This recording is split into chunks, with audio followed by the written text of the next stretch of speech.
Hi, and welcome to Spring Hill Nurseries Step-by-Step Gardening. I'm your host, Scott Atkinson, and today we're going from grass to garden. With just a few simple tools and a few easy steps, I'll show you how to get rid of the sod and put in the blooms. It's real easy. So to prep, all you need is a spot where you want to put your garden and a few simple tools. A shovel to dig the sod, and if you're doing a large section, you can use a sod stripper, but we're just going to do a small bed today. You need some water, you need a tarp, and I'm going to show you how to use this later. We're going to take the soil out of the hole and then mix it up to really get the best soil mix possible. You need some fertilizer. I'm going to use my handy Spring Hill Nurseries plant food. And then you need something to mix all that soil up.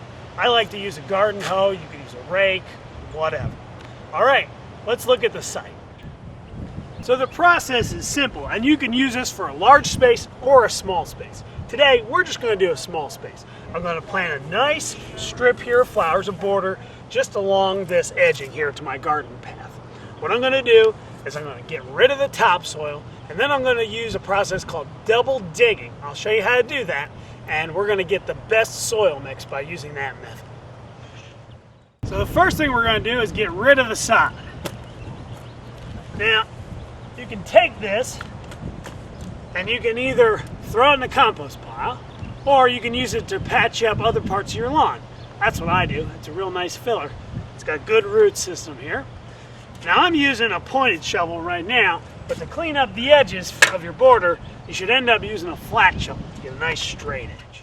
Removed all the sod, and later today we'll go take it out and patch up the yard a little bit. Now we're going to do double digging. And the whole point of this is to get the best soil foundation we can for the perennials. First thing we're going to do is we're going to dig down about a spade's depth with our shovels here, topsoil, and then we're going to throw it onto this tarp. So that way we separate it from the sod and from the subsoil that we're going to dig later. So we're going to dig out a few inches here for the whole planting bed. Topsoil. See how good that is? Throw all that here. Dug out all the topsoil. Now the second step in double digging is to dig out what we call the subsoil. And that is a second layer down here. Okay? We're going to really go deep here. We're going to go 2 spades deep. First spade is the topsoil, the second is the subsoil. And we're also going to put this on our tarp, but we're going to put it on a separate section to keep it away from the topsoil. We've dug our second level of soil, the subsoil, and we've made 2 piles of soil on this tarp. Now it's time to add our soil conditioner. It could be peat moss, leaf mold, or good old garden compost, which is what I'm going to use today. See this? Now this is good. Nice, dark, rich, and full of nutrients. You're going to add equal amounts of the garden compost to your piles of subsoil and topsoil, and then we're going to put them in our hole.